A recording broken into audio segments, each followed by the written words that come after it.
Okay. Let me show you the difference using the motion tween. So I'm going to lock this layer and unhide the motion layer. So let me show you the difference between these keyframes. When there's a black dot, that means there's something on it. An empty keyframe looks like this. It has a blank circle. That means there's a keyframe, but it's blank. There's nothing on it.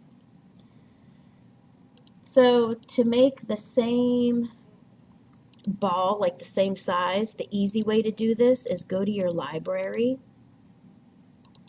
I'm just going to duplicate. I could use the same color ball, but if I decide that I want to make it a different color,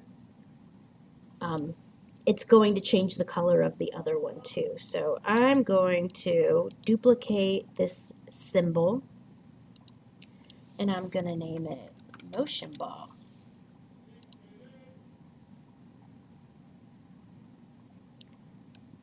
And I'm going to drag it onto my stage.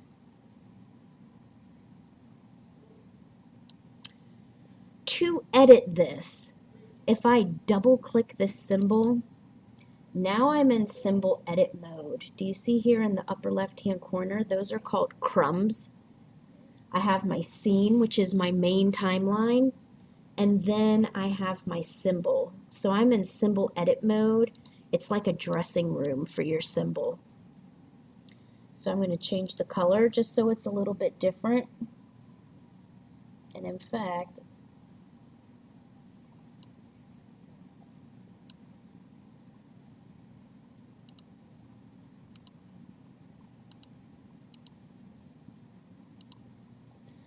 let's go with that. So now I can go to scene 1.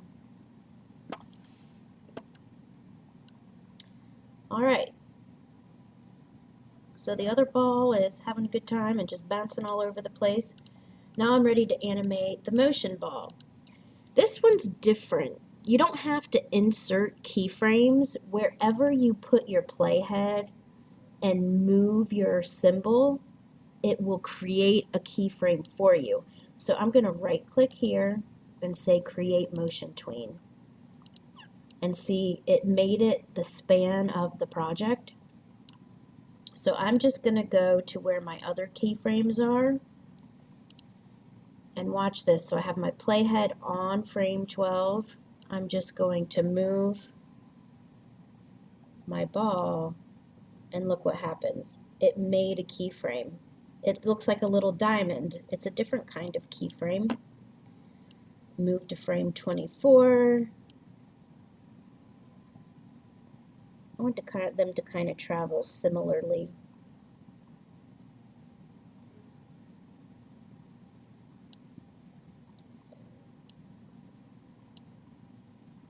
Move it a little bit further. This is where they swap sides.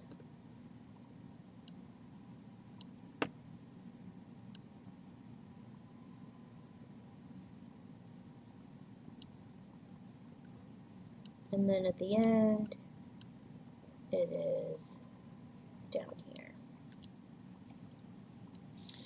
And let's press enter to play.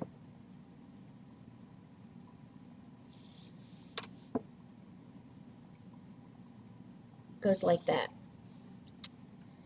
If you want to edit your frames, like it's a little, I want to span this one out a little bit. If you put your playhead back on the keyframe, you can move it so it's a little bit more even. If you don't, say I had my playhead here and I moved it there, it made a new keyframe. I'm going to Control Z and go back. So now it goes like that.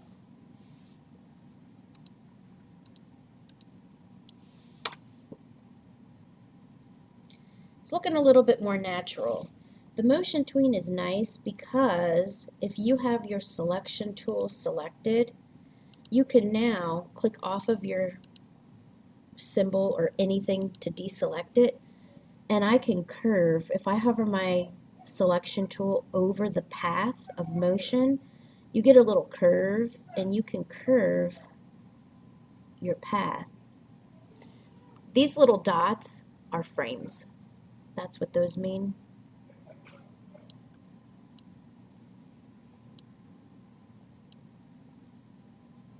It's really kind of a neat thing.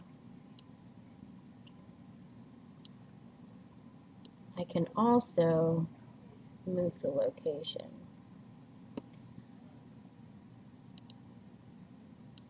All right, let's watch it.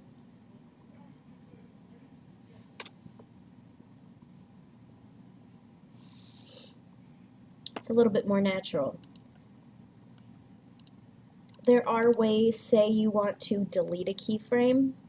If you double click on your motion path or your motion layer, motion tween, this is your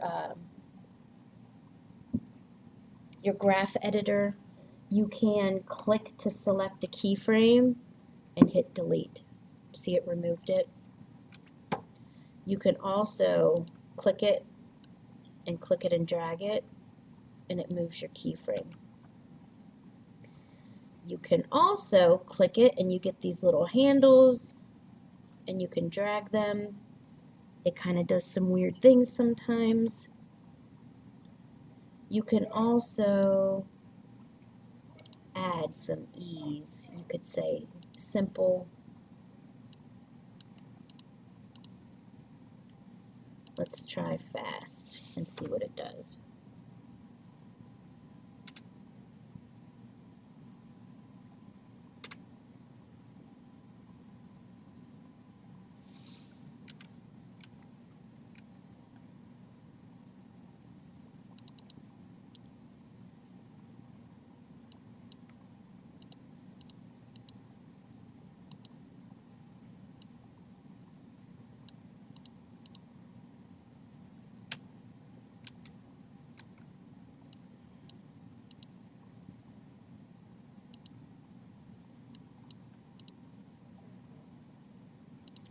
Those are all doing very weird things.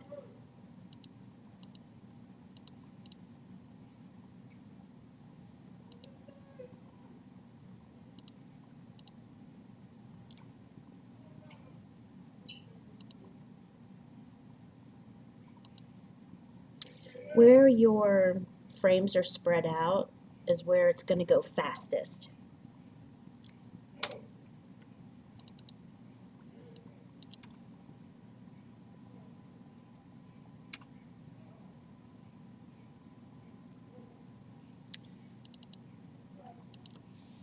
So I'm going to save my project, and I'm just going to name it Tweens Bowling C.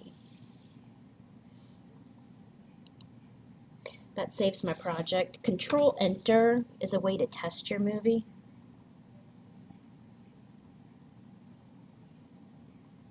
So those are the differences. Motion Tween's a little bit more smooth. You have a little bit more controls.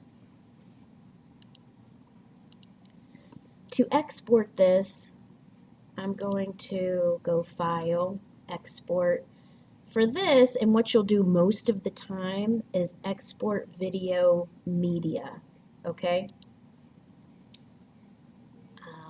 Entire movie. Format you want to be this H.264. Make sure you know where you're saving it. And check this, start media encoder render queue immediately, okay? Because we're going to have to convert it. So export.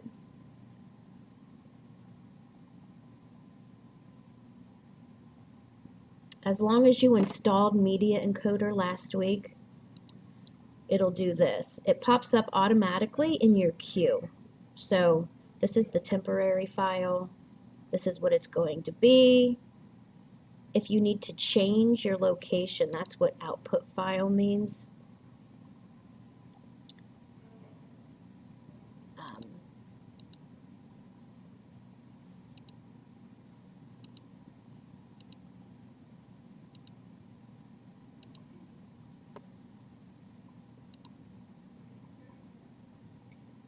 and then you click this Start Queue.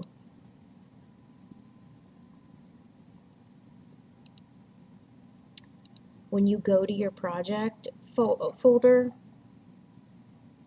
you will see this.